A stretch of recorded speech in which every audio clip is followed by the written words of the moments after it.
Sukaryati, CGP Angkatan 8 dari SMP Negeri 1 Pulau Batuan dari Kabupaten Pulau Mandar, Sulawesi Barat. Hari ini saya akan melakukan praktik coaching untuk supervisi akademik melalui 3 rangkaian. Yang pertama ada pra-observasi, yang kedua ada observasi, dan yang ketiga ada pasca observasi. Dan untuk hari ini saya akan melakukan pra-observasi bersama dengan rekan saya, yaitu silakan diperkenalkan diri Pak. Perkenalkan, nama saya Muhammad Hasrat. Saya adalah guru matematika di SMP Negeri 1 Pulau Batuan. Ya, jadi beliau yang akan membantu saya atau yang akan saya observasi pada kegiatan supervisi akademik nantinya. Baiklah Pak, selamat pagi. Ya, pagi Bu. Oke, bagaimana kabarnya hari ini Pak? Alhamdulillah baik. Kalau Ibu sendiri bagaimana? Alhamdulillah sangat baik. Baiklah Pak, seperti yang saya sampaikan sebelumnya, bahwa hari ini kita akan melakukan pra-observasi. Namun perlu saya sampaikan bahwa tujuan dari supervisi akademik atau supervisi kelas ini adalah untuk mengevaluasi jalannya proses pembelajaran yang akan Bapak lakukan nantinya sebagai bahan untuk perbaikan pembelajaran yang akan Bapak lakukan setelahnya. Maksudnya selanjutnya untuk meningkatkan atau mengembangkan kompetensi Bapak sebagai guru, khususnya dalam mengajar, begitu ya Pak. Kemudian untuk pra-observasi itu sendiri dilaksanakan sebagai bentuk persiapan apa saja yang akan Bapak persiapkan, maksudnya hal-hal apa saja yang Bapak akan siapkan pada proses pembelajaran yang akan Bapak laksanakan nantinya.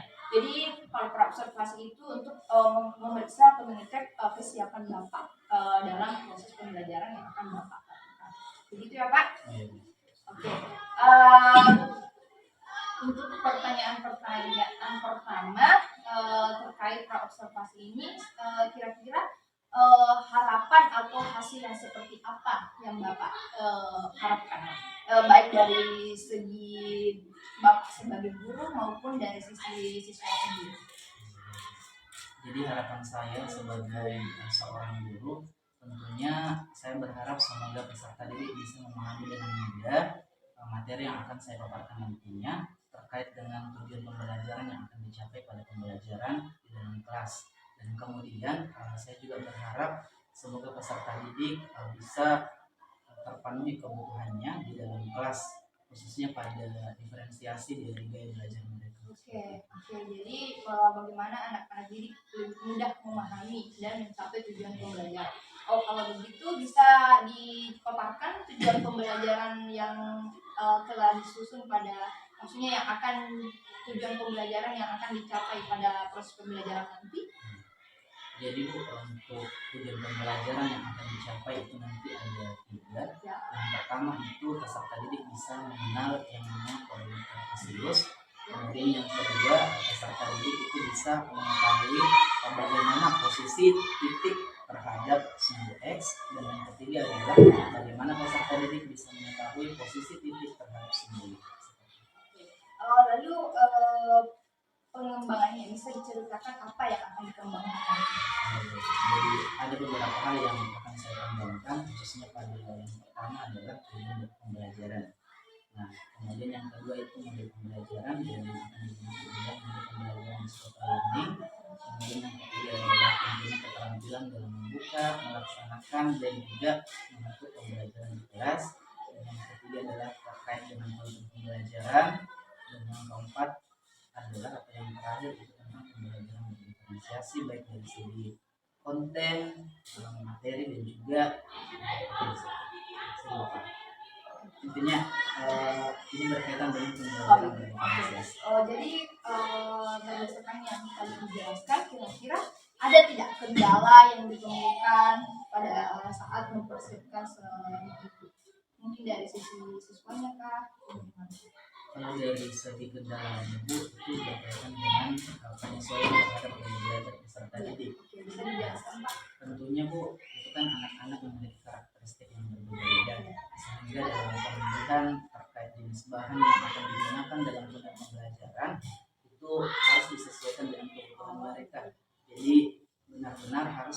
ketahui bagaimana gaya belajar dari peserta didik khususnya di kelas negeri. Jadi bagaimana caranya untuk mengetahui gaya belajar. Jadi kira-kira untuk mengetahui gaya belajarnya atau kebutuhan belajar anak didik kita itu apa yang Bapak lakukan? Kalau saya sendiri untuk mengetahui gaya belajar peserta didik, saya melakukan asesmen non-kognitif. Nah, jadi saya memberikan angket ke peserta didik beberapa pertanyaan terkait bagaimana karakteristik dari audiovisual, kemudian visual, dan juga kinestetik. Jadi dari kebutuhan belajar itu akan dari situ akan terlahir sebuah, maksudnya berawal dari situ Bapak akan membuat semacam strategi pembelajaran yang akan Bapak gunakan di dalam kelas. Kalau begitu bisa dijelaskan strategi pembelajaran seperti apa yang akan Bapak terapkan di dalam kelas ini? Kalau untuk perencanaannya untuk saat ini, karena kita sudah lakukan asesmen terkait gaya belajar peserta didik dan saya juga sudah mengumpulkan skor-skornya dan didapatkan bahwa ada siswa yang gaya visual, gaya audio, dan juga kinestetik. Nah, khusus untuk gaya belajar visual itu nanti saya akan membuatkan bahan ajar yang basisnya itu textbook. Dan kemudian untuk audio yang gaya belajar audio saya sematkan nanti audio di dalam bahan ajar yang saya buat. Nah, kemudian untuk kinestetik tentunya ini berkaitan dengan siswa yang aktif dalam bergerak. Jadi nantinya saya akan memberikan sebuah alat peraga terkait dengan orientasi sehingga siswa yang notabene gaya belajar kinestetik itu bisa langsung melakukan terkait orientasi. Wah, sangat menarik sepertinya pembelajarannya ya Pak. Saya sangat menantikan bagaimana penerapan konkretnya di dalam proses pembelajaran yang Bapak akan lakukan nanti. Baiklah, selanjutnya kira-kira dalam proses yang panjang itu tadi yang Bapak jelaskan ada yang membantu, maksudnya ya, ada yang memberikan bantuan baik dari rekan guru atau mungkin mencari literatur internet dan sebagainya. Kalau untuk bantuan Bu ya itu ada.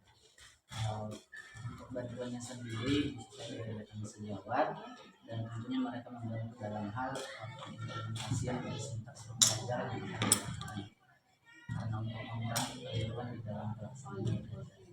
Oke, untuk pertanyaan terakhir, kapan Pak kegiatan pembelajaran ini akan dilaksanakan? Bisa dijelaskan waktunya kapan? Seperti itu. Kalau untuk waktu pelaksanaan berapa pembahasan nih? Sesuai dengan jam mengajar saya di sekolah ini. Apa itu Pak? Jadi untuk pelaksanaannya itu akan dilakukan pada hari Kamis, tepatnya di jam 8 sampai dengan waktu yang akan kita tentukan. Jadi di depan Kamis. Menemani Bapak karena saya akan mengamati proses pembelajaran yang akan Bapak laksanakan. Jadi semoga berjalan dengan lancar dan apa yang diharapkan tadi bisa tercapai. Oke. Kalau begitu sampai jumpa di ruang kelas besok hari Jumat pada jam 7.30 sampai dengan jam 9.30. Oke, kalau begitu sampai jumpa besok Pak. Terima kasih atas waktunya.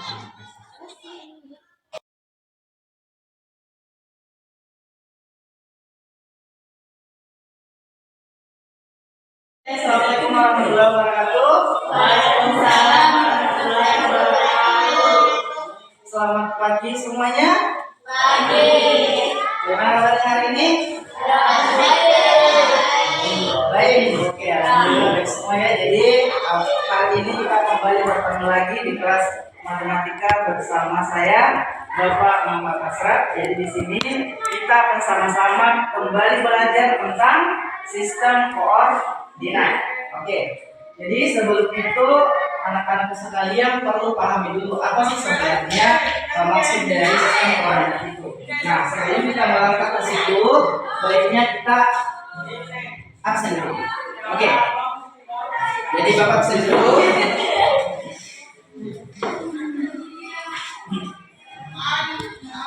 Oke, dari pertama Andra, Helmi, dan Bapak ingin mengetahui dulu bagaimana perasaan kalian hari ini. Jadi silahkan kalian naik terlebih dahulu untuk supaya Bapak tahu bagaimana perasaan kalian hari ini. Apakah kalian senang, sedih, marah, atau biasa saja. Jadi untuk yang pertama silahkan Ismail untuk naik ke papan tulis. Untuk Bapak tahu apakah hari ini kalian senang, sedih, marah, atau biasa saja. Oke, Ismail silakan. Tulis nama Kak. Oke. Jadi karena kalian sudah mengekspresikan bagaimana perasaan hari ini dan kebanyakan dari kalian biasa saja, semoga dalam pembelajaran hari ini kalian nantinya bisa berubah lagi, bisa lebih senang lagi, dan yang sedang sedih semoga segera bahagia ya. Iya Pak. Jadi bagaimana? Apakah kalian sudah siap untuk belajar? Siap. Tidak. Yakin? Oke. Oke. Jadi Bapak mau tes dulu apakah kalian sudah siap atau tidak. Jadi Bapak punya games, namanya itu adalah Marina menari di atas menara. Ya.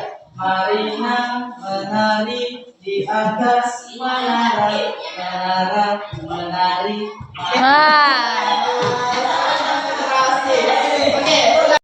Pertama kita akan bahas dulu bagaimana kesepakatan kita di dalam pembelajaran matematika. Jadi anak-anak sekalian, kesepakatan ini sangat penting agar kelas kita bisa berjalan dengan baik dan kondusif. Jadi anak-anak bisa perhatikan di poin pertama itu adalah kalian sebaiknya saling menghargai pendapat. Ada yang mau ditambahkan dari kesepakatan kita hari ini atau ada yang mau dihapus? Semua sepakat? Sepakat? Oke, sepakat ya. Dari belajar kalian, jadi kalian sudah duduk bersama dengan tim kalian ya. Ada yang tim visual, ada yang tim auditorial, dan terakhir itu adalah ada tim kinestetik. Nah, yang terpenting anak-anak sekalian coba perhatian. Perhatian. Halo. Oke. Jadi diharapkan mampu memahami tentang sistem koordinat, dan yang kedua itu adalah anak-anakku diharapkan bisa mengetahui posisi titik terhadap sumbu X, dan yang ketiga adalah anak-anakku diharapkan mampu mengetahui posisi titik. Untuk sistem koordinat sebenarnya itu kita selalu lakukan di dalam kehidupan sehari-hari. Nah, karena kita berada di daerah kepulauan pesisir pantai, jadi otomatis pekerjaan yang paling digunakan di sini adalah nelayan. Ya. Nah, nelayan itu pekerjaannya apa? Mencari. Nah, jadi kalau kita mau menangkap ikan, tentunya ada alat yang harus kita gunakan supaya kita tahu di mana ikan yang paling banyak berada, di mana yang paling banyak, di mana yang paling berbahaya tempatnya mencari ikan. Oke? Jadi sistem koordinat ini berguna untuk kita melakukan penangkapan ikan. Oke ya? Nah, jadi hari ini kita akan lebih dalam mempelajari tentang sistem koordinat. Oke? Oke? Oke, jadi learning. Jadi anak-anakku, oke, jadi hari ini kita akan menggunakan model pembelajaran discovery learning, di mana Bapak akan memberikan instruksi kepada kalian sesuai dengan langkah-langkah yang telah kita rancang sama-sama. Nah, jadi Bapak telah siapkan bahan ajar sesuai dengan kebutuhan belajar kalian. Untuk tim yang visual, silakan anak-anakku baca bahan ajar yang telah Bapak siapkan. Silahkan kalian gunakan alat peraga yang telah Bapak siapkan sesuai dengan. Silahkan dibaca, silahkan ditonton, dan silahkan diperagakan terkait sistem koordinat.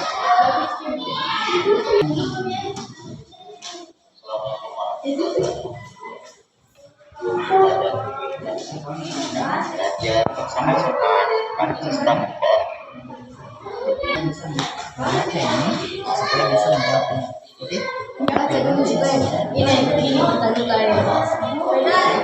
Ini baca dari supaya bisa mengasih. Jadi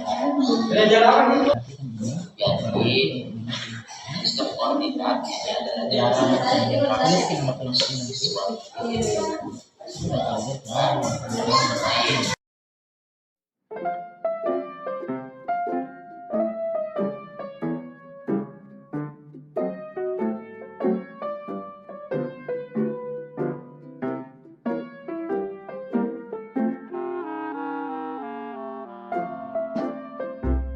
Karena kalian sudah selesai mengerjakan lembar kerjanya, jadi saya berikan kesempatan untuk kalian berdiskusi. Jadi masing-masing per kelompok kalian bacakan hasil kerja Kak dan satu orang saja membacakan. Saya mulai dari tim yang sedikit, silahkan dibacakan kelompok.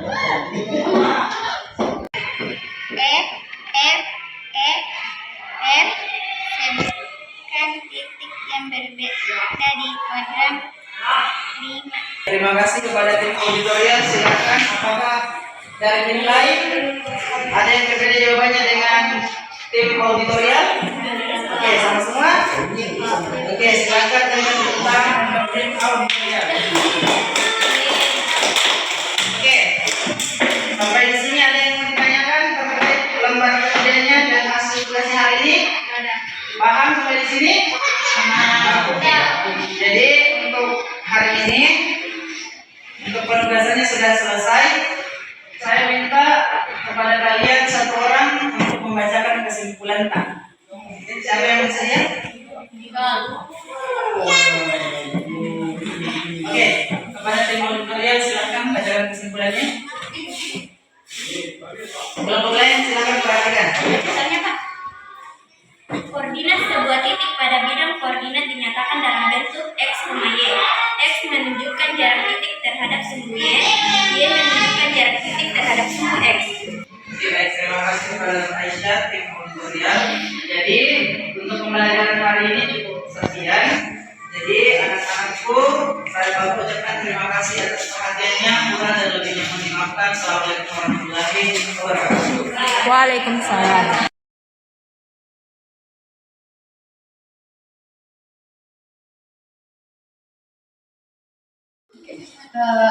Bismillahirrahmanirrahim. Assalamualaikum warahmatullahi wabarakatuh. Ya, jumpa lagi bersama dengan saya Darwiyati, CGP Angkatan 8 dari SMP Negeri 1 Pulau Betoa, Kabupaten Polewali Mandar. Hari ini saya akan melakukan percakapan pasca observasi yang merupakan rangkaian terakhir dari supervisi akademik dengan menggunakan teknik coaching. Pada hari ini saya tidak sendiri, saya ditemani oleh pengajar praktis saya, Ibu Sahari SPD, dan guru yang saya observasi, Bapak Muhammad Hasrat. Selamat pagi Bu, selamat pagi Pak. Gimana kabarnya hari ini? Alhamdulillah, sangat baik. Ya. Baik Pak, seperti yang saya sampaikan sebelumnya bahwa hari ini kita akan melakukan sesi atau melakukan percakapan pasca observasi, di mana sebelumnya kita sudah melaksanakan pra observasi dan observasi kunjungan kelas. Jadi hari ini kita akan melakukan pasca observasi. Namun sebelum saya mengajukan beberapa pertanyaan, saya ingin mengingatkan kembali bahwa supervisi akademik ini kita laksanakan untuk mengevaluasi proses pembelajaran yang Bapak lakukan di kelas untuk melakukan perbaikan ataupun untuk meningkatkan atau mengembangkan kompetensi kita sebagai seorang guru. Sejalan dengan itu, pasca observasi pun dilaksanakan untuk mengevaluasi dan melakukan refleksi terkait pembelajaran yang telah kita lakukan sebelumnya untuk melakukan perbaikan dan melaksanakan merencanakan tindak lanjut yang akan dilakukan pada pembelajaran berikutnya. Begitu ya Pak? Oke, untuk pertanyaan pertama saya ingin bertanya tentang bagaimana perasaan Bapak terkait dengan jalannya kegiatan observasi yang telah kita lakukan. Terima kasih atas pertanyaannya. Jadi perasaan saya ketika Ibu melakukan observasi di kelas saya, itu saya merasa campur aduk ya Bu, antara tegang dan juga semangat. Nah, jadi saya merasa tegang karena ini merupakan evaluasi, dan saya juga semangat karena ini memberikan saya peluang untuk berbagi kepada penonton untuk berbagi tentang praktik belajar dan mengajar. Oke, jadi perasaannya campur aduk ya, ada kesegarannya, ada juga excitednya untuk berbagi dengan orang lain. Oke, terus pertanyaan kedua itu bisa diceritakan kembali area pengembangan yang dilakukan di dalam kelas beserta dengan langkah-langkah apa saja yang telah dilakukan. Jadi untuk area pengembangan yang saya lakukan itu yang pertama tujuan pembelajaran, kemudian yang kedua adalah metode pembelajaran, dan di sini saya menggunakan metode pembelajaran seperti ini. Kemudian yang ketiga itu adalah keterampilan mengajar, kemudian konsep pembelajaran, dan yang kelima adalah pembelajaran berdifferensiasi.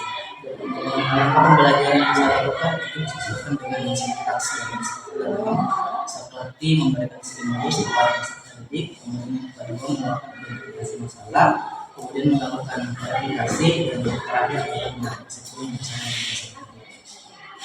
Jadi semua sepertinya sudah dilakukan. Begitupun dengan apa yang tadi lihat ketika saya melakukan observasi di dalam Pak.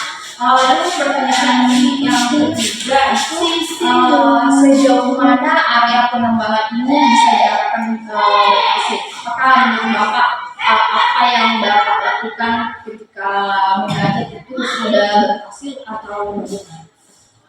Kalau menurut saya itu sudah berhasil karena sudah sesuai dengan salah pembelajaran dari learning itu sendiri. Nah, dan juga saya merasa bahwa saya harus lebih belajar lagi tentang istilah ini lebih dalam supaya lebih Jadi itu berhasil, tetapi harus belajar lagi, terutama mengenai tentang sinteks dari discovery learning itu sendiri. Oke, pertanyaan yang ketiga itu apakah ada kendala atau hambatan-hambatan yang Bapak temukan pada saat proses pembelajaran di kelas yang Bapak lakukan? Mungkin dari saat mengerjakan tugas atau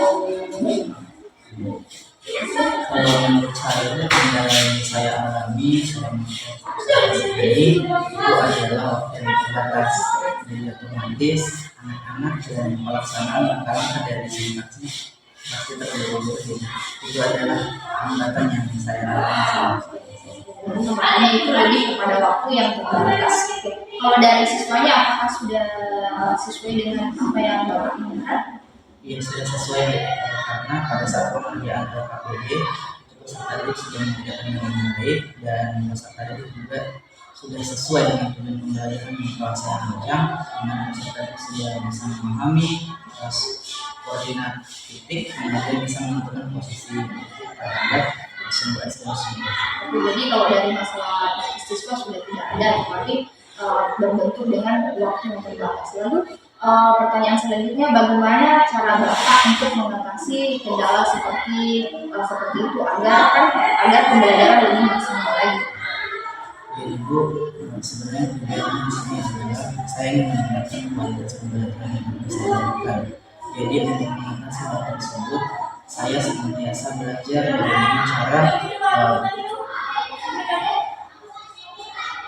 bagaimana agar saya bisa jadi cara saya untuk mengatasi hambatan dari waktu itu adalah saya senantiasa belajar untuk manajemen waktu khususnya dalam pembelajaran. Nah, dalam hal ini untuk mengatasi hal tersebut, saya senantiasa mempelajari bagaimana langkah-langkah dari pembelajaran dari itu sendiri. Jadi ini berkaitan dengan pertanyaan sebelumnya, saya senantiasa untuk belajar terkait hal tersebut. Jadi saya nantinya bisa menghemat waktu dan juga bisa menerapkan pembelajaran secara efektif. Ya, jadi intinya di sini harus manage waktu, lalu belajar lagi tentang sintaksnya supaya lebih maksimal lagi dalam pembelajaran. Oke, pertanyaan selanjutnya, kira-kira apa harapan atau rencana tindak lanjut Bapak pada pembelajaran berikutnya? Rencananya adalah berefleksi. Jadi saya seperti tadi saya akan melakukan pembelajaran yang lebih baik lagi dengan mempelajari konsep dari sintaks dari pembelajaran spoken learning. Kemudian di sini saya harus lebih mengenal lagi bagaimana gaya belajar dari peserta didik karena ini akan sangat berguna dari cara menangkap peserta didik pembelajaran yang sudah. Jadi akan melakukan refleksi tentang gaya belajar, kemudian belajar lagi tentang sintaks dari khusus di spoken learning yang digunakan. Kemudian dalam perjalanan itu tentu mungkin ada sedikit bantuan lah, mungkin dari guru atau mungkin belajar dari literatur. Apakah ada yang seperti itu, Pak? Bisa dijelaskan sedikit? Jadi untuk sebelum saya menerapkan hal ini di dalam kelas, tentunya saya berkonsultasi dengan rekan sejawat dan juga dosen-dosen dan juga teman-teman. Nah, jadi saya bertanya tentang bagaimana pembelajaran yang harus saya lakukan di dalam kelas, bagaimana media pembelajaran yang akan saya gunakan di dalam kelas. Dan itu sangat membantu. Oke, jadi intinya akan melibatkan banyak pihak seperti sejawat tentang bagaimana pembelajaran yang baik tentang media yang seperti itu ya Pak. Oke, dan yang terakhir lagi saya ingin bertanya tentang komitmen yang kira-kira untuk rencana tindak lanjut ini kapan akan dilaksanakan? Kalau untuk masalah tentu hari ini bisa dilakukan dan ini bisa menjadi pembelajaran bagi saya. Dan dengan adanya observasi yang dilakukan, saya menjadi bersemangat untuk lebih meningkatkan kualitas pembelajaran dalam kelas. Terima kasih. Mungkin hanya itu yang bisa saya sampaikan. Terima kasih atas kesempatan yang diberikan. Saya sangat senang bekerja sama dengan Bapak. Dan semoga apa dari hasil bisa dikatakan tadi refleksi ya bisa membuat Bapak ataupun saya bisa ada penambahan atau peningkatan kita dalam masalah kompetisi kita sebagai seorang guru khususnya dalam pengajaran. Terima kasih Pak. Oke, demikianlah tadi percakapan pasca observasi saya dengan rekan guru yang saya observasi. Sekarang saya kembalikan ke pengajar praktik saya untuk memberikan komentar tentang pelaksanaan percakapan pasca observasi saya. Terima kasih banyak atas kesempatan yang diberikan. Saya awali dengan Assalamualaikum warahmatullahi wabarakatuh. Waalaikumsalam warahmatullahi wabarakatuh. Alhamdulillah senang rasanya bertemu pada hari ini. Kita melakukan percakapan secara observasi ya, mendengarkan pembicaraan Bapak Ibu tadi. Sungguh luar biasa, alhamdulillah. Mengapa saya katakan demikian? Ini betul-betul kita lakukan dengan menggunakan coaching awal kita, ya. Di mana tadi Bapak sudah menyampaikan tujuannya, kemudian mengidentifikasi kebutuhan belajar anak ya, kemudian juga sudah menyampaikan pengembangannya, ya, dimana tadi menggunakan model discover learning. Kemudian pengembangannya juga itu terkait dengan keterampilan, dan yang keempat kali ini saya tidak sempat tadi ini saya catat. Kemudian yang terakhir itu pembelajaran berdiferensiasi. Dan yang selanjutnya tadi juga sudah menyampaikan kendala-kendala yang dilakukan kelas. Tapi kendalanya itu bukan berarti terhadap siswa selama ini cenderung ke waktu ya, dalam menggunakan waktu. Nah, sini juga tadi sudah disampaikan bagaimana dia supaya dia bisa mengatasi itu hambatan-hambatan yang dihadapi. Ini sudah disampaikan bahwa akan semakin dipermantap bagaimana dia memanage waktunya ya, agar pembelajarannya bisa bersama dengan baik secara efektif ya. Nah, kemudian bagaimana dia memahami itu singkat-singkatnya ya, singkat-singkat lalu dia digunakan. kemudian ini tadi ada refleksi ya. Kemudian artinya itu ya, dia akan merefleksi pembelajarannya. Kemudian dari refleksi itu bagaimana kita harus mengetahui bagian-bagian artinya ada pelajaran ini yang dibutuhkan di dalam kelas ini seperti itu ya. Dan yang selanjutnya tentunya dia tetap dia menjalankan pelajaran itu nanti sebagai yang sangat penting yang kita lakukan di sekolah. Kemudian bagaimana dia menggunakan media-media pembelajaran agar peserta didiknya tetap termotivasi ya seperti itu. Kemudian tanggung jawabnya apa yang baik dan alhamdulillah saya mendengarkan mulai hari ini kita lakukan itu. Semoga apa yang direncanakan ini bisa terlaksana dengan baik tanpa ada kendala. Itu yang saya sampaikan. Terima kasih dari saya dan saya akhiri dengan